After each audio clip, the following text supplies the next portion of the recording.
Hello once again and welcome to part 9 of my wall-fed copyright channel. We'll start off this morning more or less where we left off on the last episode with this acetate copy that Ian Jackson alleges that he sent to Wolverhampton Wanderers in 1979, or he produced the Wolverhampton Wanderers to Harry Marshall. When Brown Jacobson piled down his house, because at last they'd got a lifeline, he told Brown Jacobson and he told the court that this was the originally produced to Harry Marshall.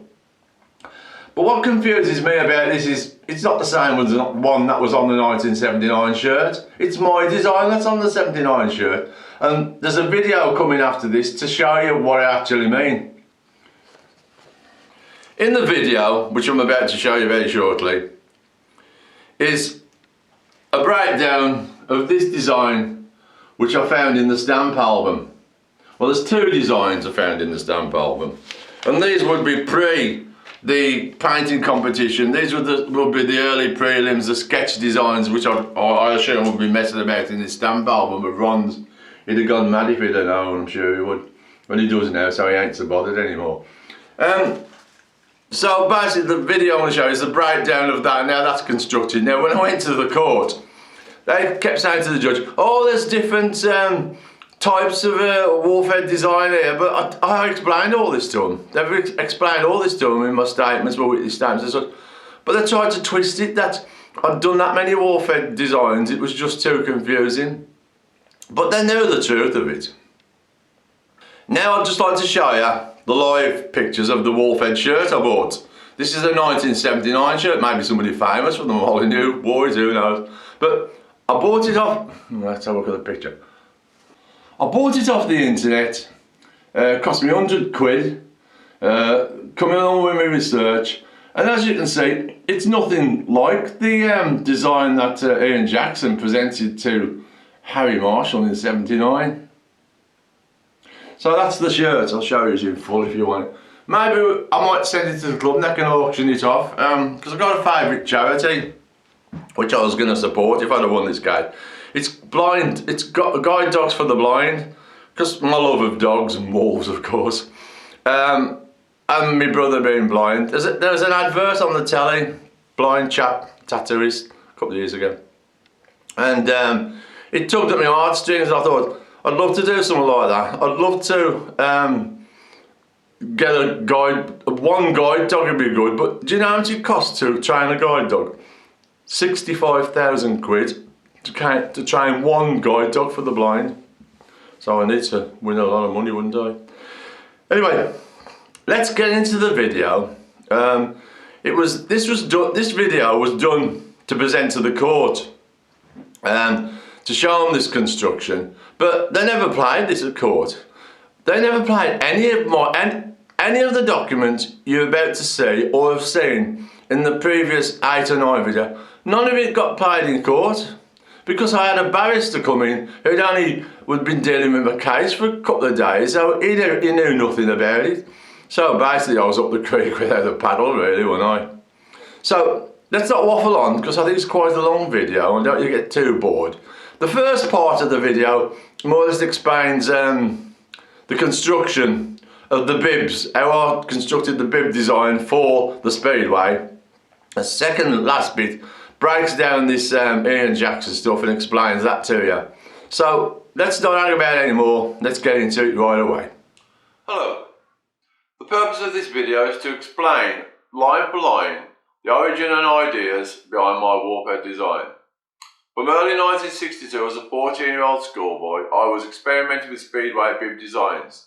There was a progression on my first sketches to the design titled Mystery Wolf in the stamp album, and then another progression to the poster design, and a further progression to the Pascal-based idea.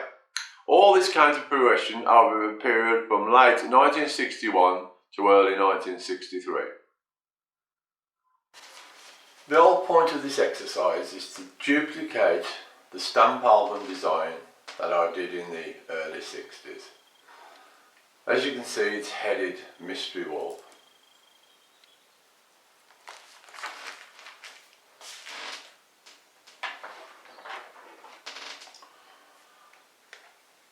The warhead design was actually based on the hexagon border. It was a hexagon border that came first, and then the warhead was inserted within that border. So this hexagon border is an integral part of the original design.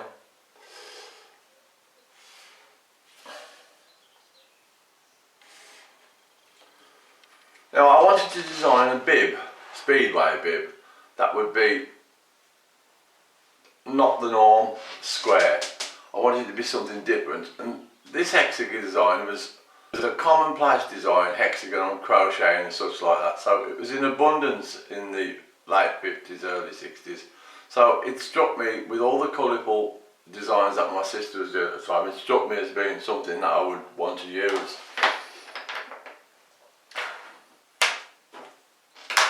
The first thing we do is we actually have to scribe a circle within that hexagon, and we start by doing that at this centre point, and we take a point which is marked out on the actual stamp album, which was used as reference. This is one of the main reasons that I use the stamp album for square references. And we draw a circle which more or less dissects through those points on the stamp album, like so. As you can see, there are the points. Then we take a compass and we dissect that inner circle into 6 segments, creating an inner hexagon to house the warhead within the bib.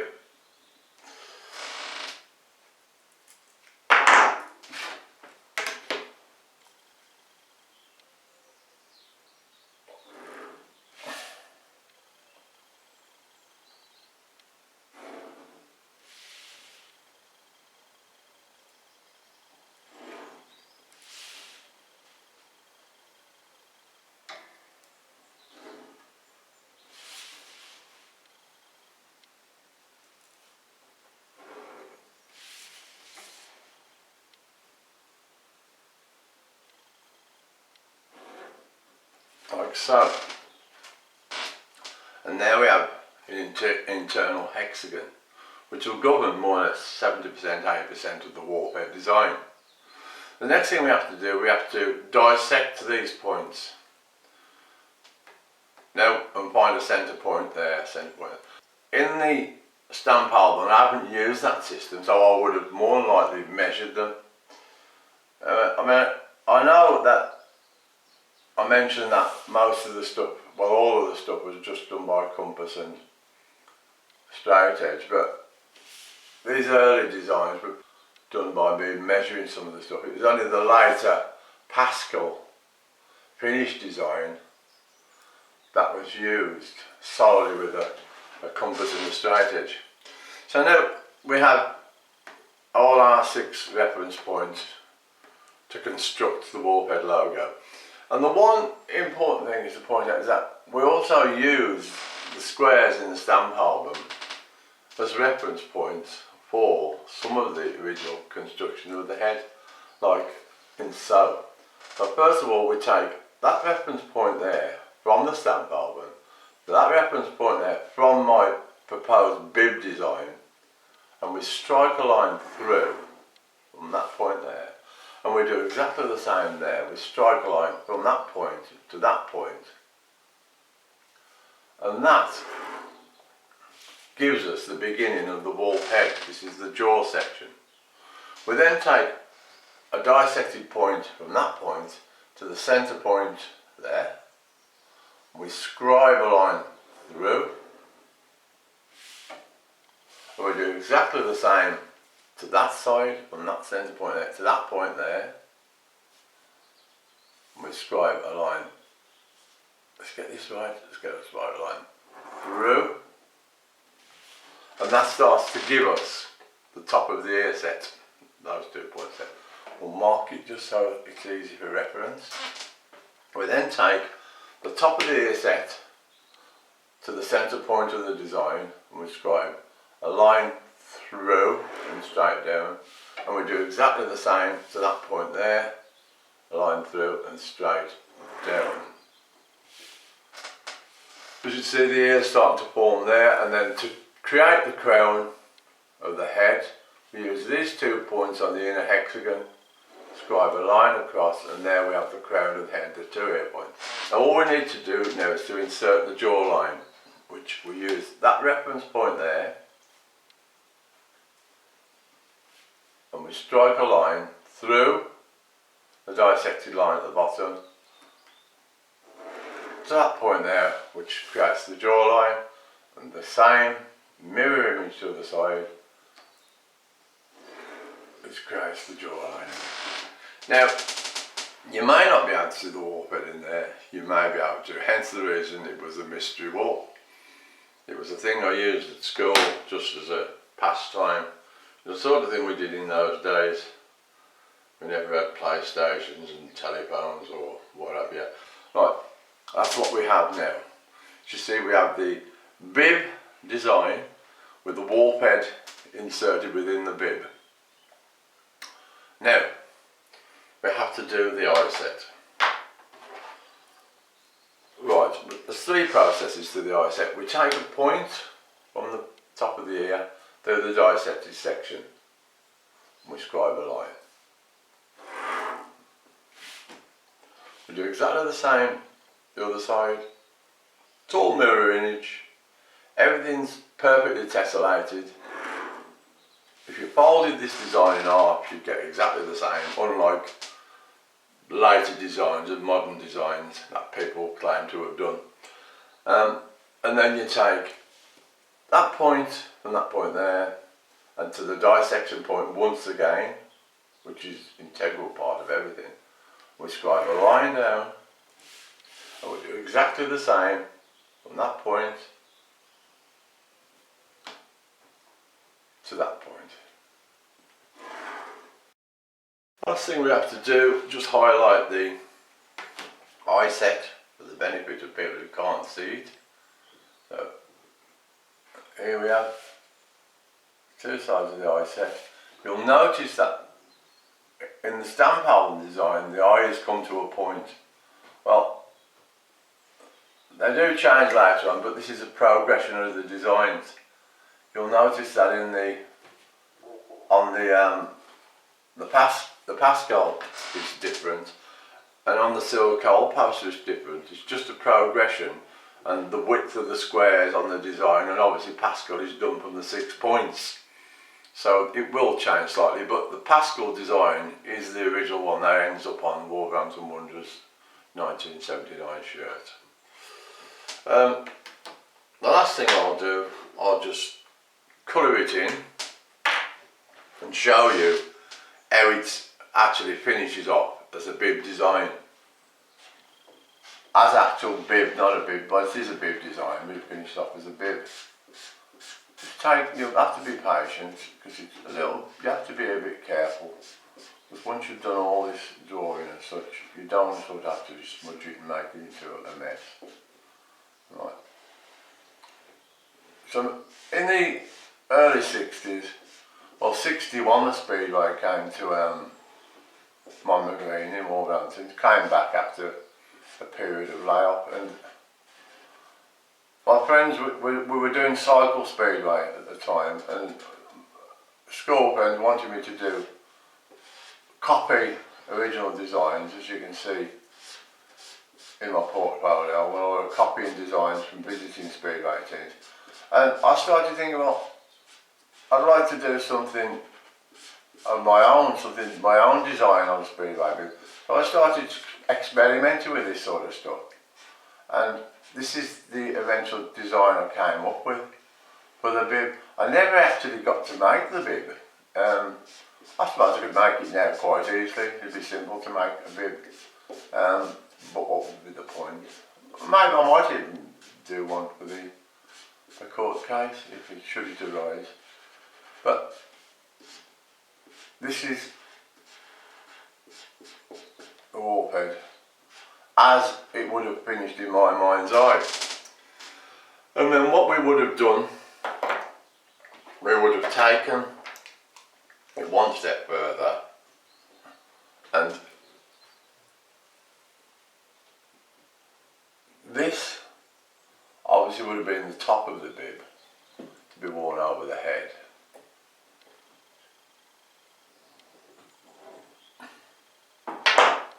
Like the head would have slipped through there, and this would have been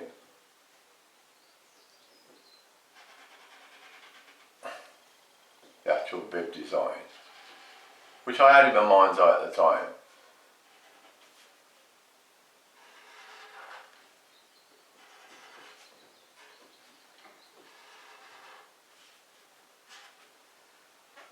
I might as well thicken the border up just to explain in more detail.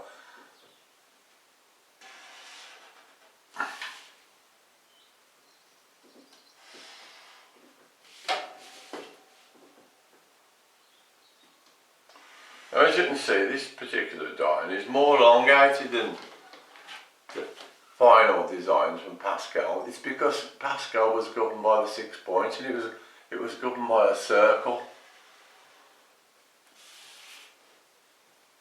This is not governed by a circle, this is governed by stamp, album squares. The later design on the Cyril cowl is governed by a different setup, which is the reason why the eye sets tend to vary slightly, and all the wall head designs tend to vary slightly as well. These would have been a couple of ties. There would have been a couple of ties on the bib to tie around the way. That would have slipped over the head, and this is the best that I can get to as nearest to the custard yellow, but this insert would have been a custard yellow, like so. That's sort of highlighted as such.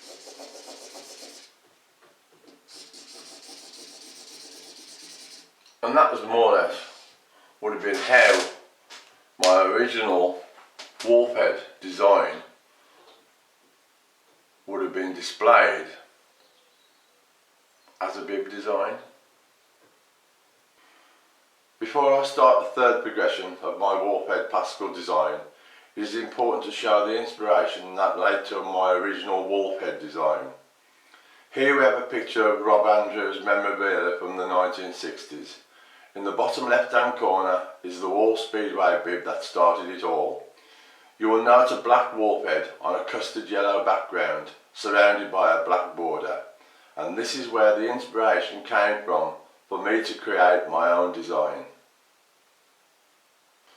At this point, it's important for me to explain the relationship between Pascal's 6-point formula and my third stage progressive wolf head design.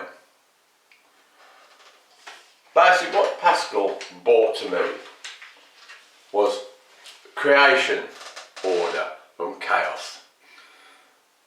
As you'll have seen in the past 2 videos, one from the stamp album and one from the Cyril cowl poster,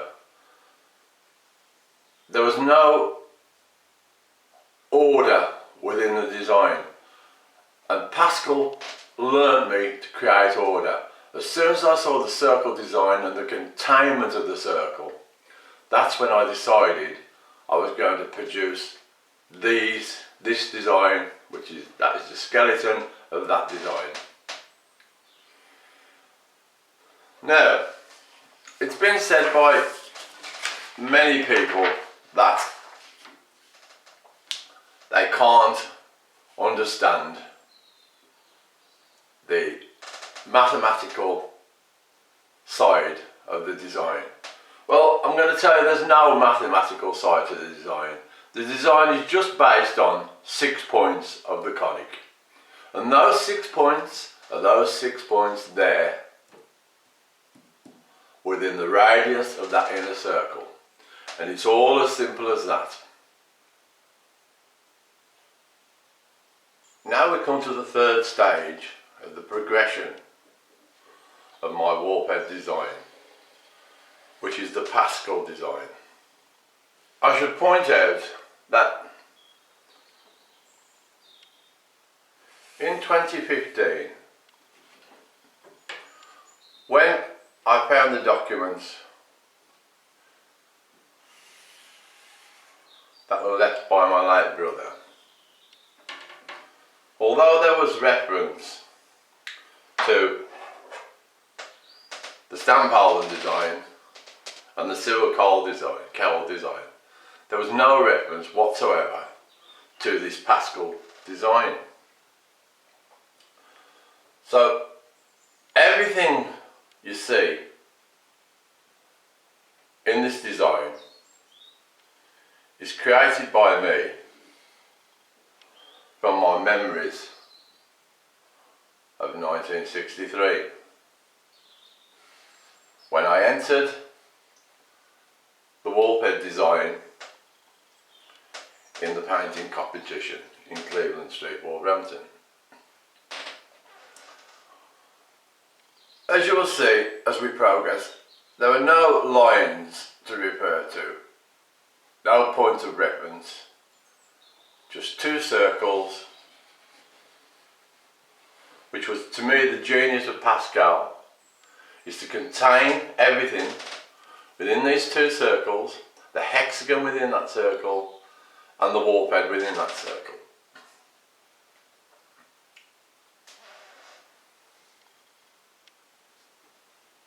Just as in the first two examples, the process is the same, the foundation of the design is the same. It's just a progression from the design of the stamp album and the designs in the sewer cowl posters to this last progression of Pascal.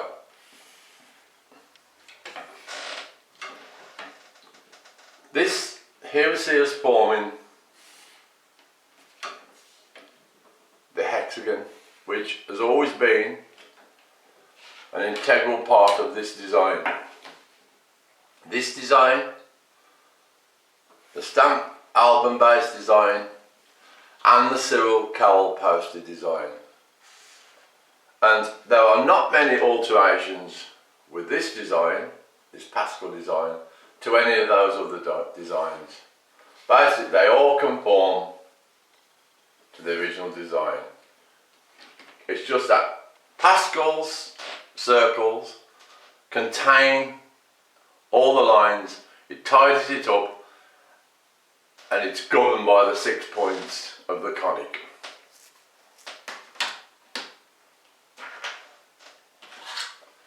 The next thing we have to do, as we have done on all previous examples, is we create an inner hexagon.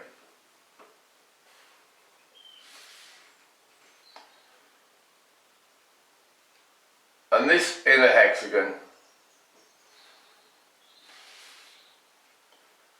helps to stabilise the wallpaper design. Right, now from this point we start the jaw.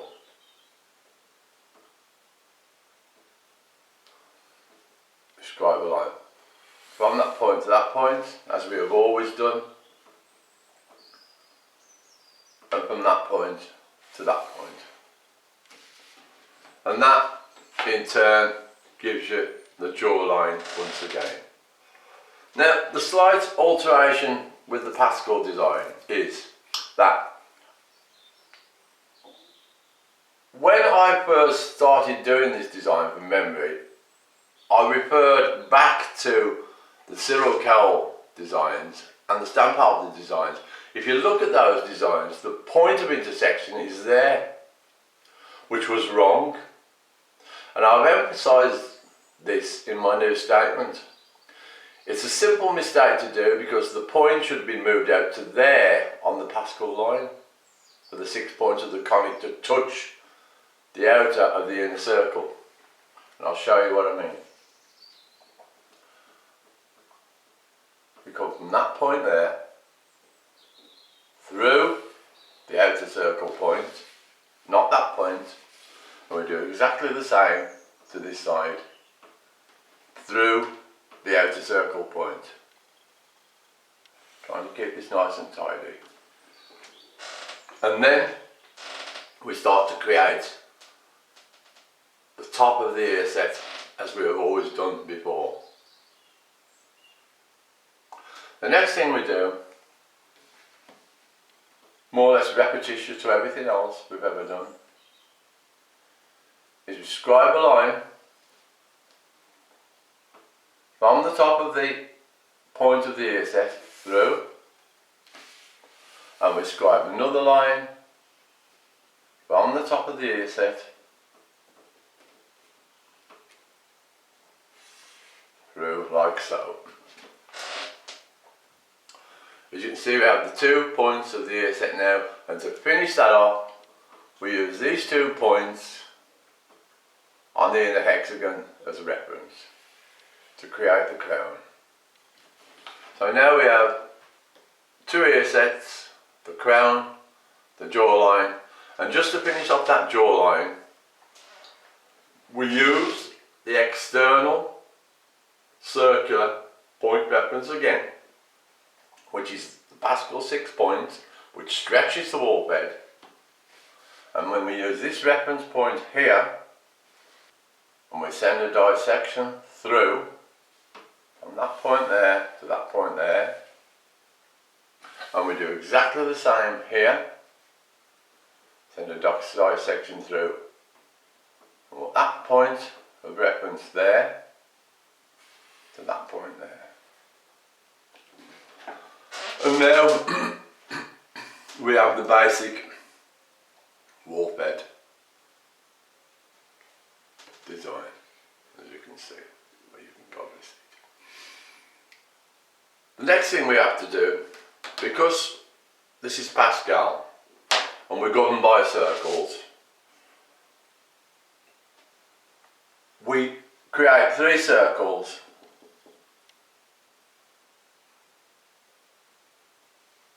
in order to position and create the eye set.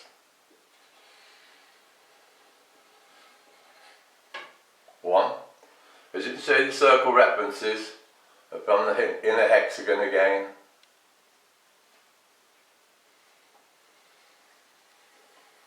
Two,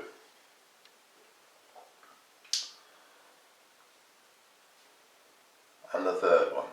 We're using a felt tip pen to emphasise the design because it can be a bit hard to see if we do it in ballpoint or if we do it in pencil.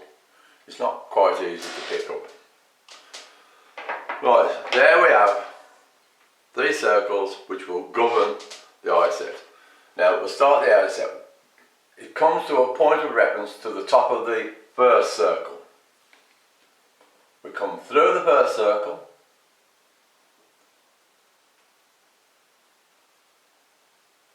from that point on the hexagon, the reference point on the hexagon once again, through the circle and down to that point. See, we dissect through the top of the first circle, and we do exactly the same this side. Come through the top of the circle to the reference point. Like so. The next thing we do is we use the top of the circle on the first circle for the next reference point of the eye set, which meets in the same points as the first lines of the eye set. We scribe a line through, come through the top of the circle as you see, and we come through the top of the circle again, and all our points meet at the top of the first inner circle. Now this is really crucial because you've only got the slightest change of direction here and it changes the eye set completely. And the last thing we actually do, as in all previous designs, we come through from the ear set, scribe a line, we do exactly the same at this point. Come through from the ear set, and we scribe a line, and there you have the finished warhead design, the Pascal finished warhead design. Now, shall we fill these in? Right. I'll fill in the eye set first.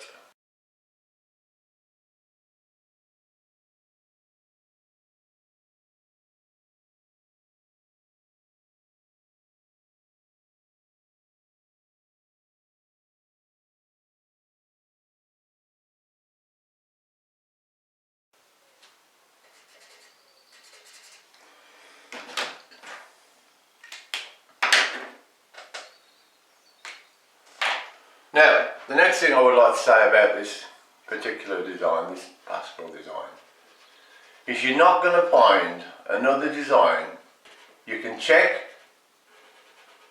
every site, anywhere, nothing compares to this design.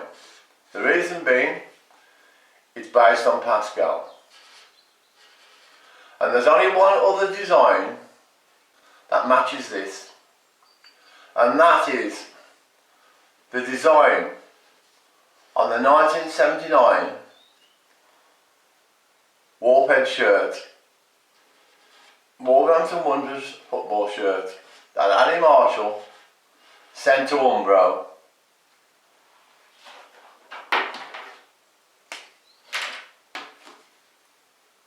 to create the design.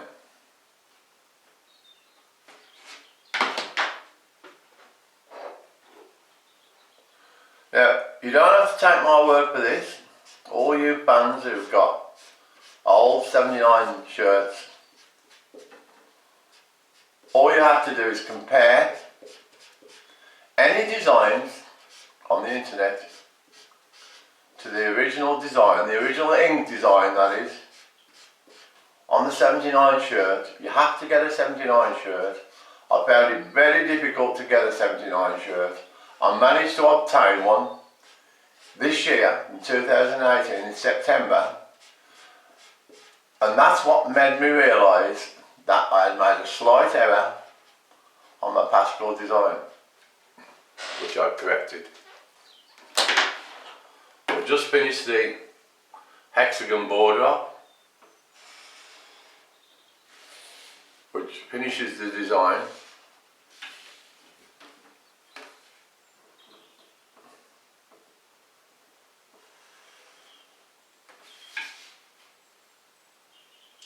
And this, other than the colouring, is the design that I sent to the painting competition in 1963.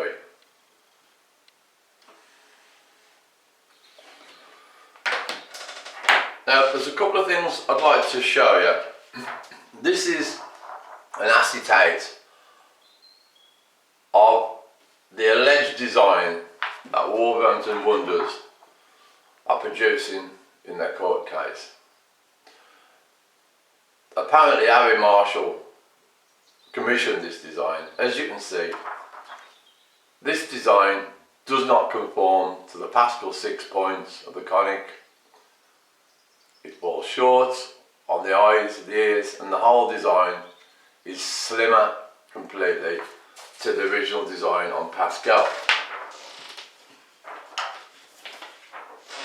This is an acetate design taken from the 1979 shirt that I purchased in 2018, this year, and as you can see, it more or less conforms, I would say 98% to my original Pascal Warhead design. Now, you have to consider that when Harry Marshall got my design, he'd have to send it to Umbro. Umbro would then have to print it onto the shirts. So there would be a slight fluctuation from this acetate picture. And this acetate picture was also taken from the shirt and taken to the printers and printed on this acetate sheet. And finally, just to basically confirm to the people, the mathematicians amongst you, this Pascal 6-point key formula, it was just the basic idea, and as you can see, the 6 points do conform to my wall bed design. The first thing I thought I should show you is this original 1979 Wolverhampton Wanderers shirt. I purchased this shirt in 2018, September 2018 of this year, and it's the first time I've ever seen close up, or other than on a photograph, my original Wolfhead logo. Here's the invoice under which I purchased the shirt. And the next thing I'd like to do, I'd like to focus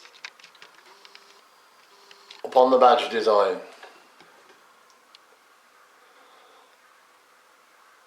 As you can see, the badge is based on a circle.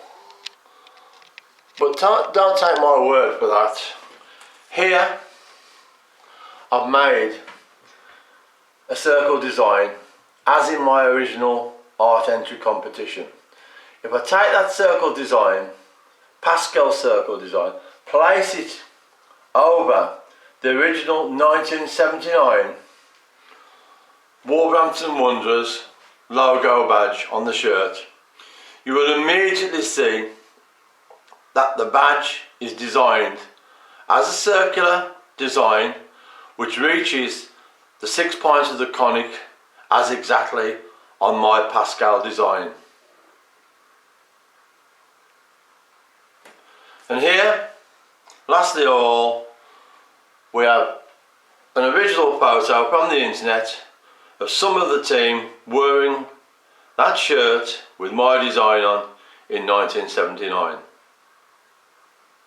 Here is the alleged original design that Mr. Jackson says he produced to Harry Marshall in 1979. And here is an acetate blow up of that design. The reason why I've blown it up is to shadow my Pascal design, which is this design, and is the design on the shirt, the circular base design. Now, if I take Mr. Jackson's design and mirror it with my Pascal design, you can see the immediate differences.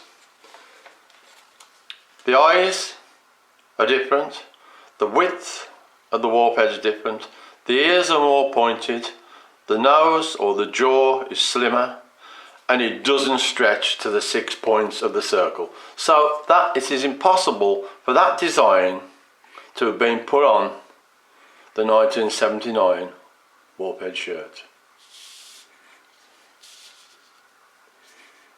And finally, after looking at Mr. Jackson's design, I mirrored a cutout from his design. And if you take this mirrored image and you fold it so you've got a match at the points that touch, you then get this effect. You have a complete disfiguration of that design, and in my opinion, very unprofessional for a professional designer. Just to show that there's been no fudging and cheating whatsoever in explaining my design, this is the Ian Jackson design, this is my Pascal design, and this is the design taken from Wolverhampton Wanderers 1979 shirt.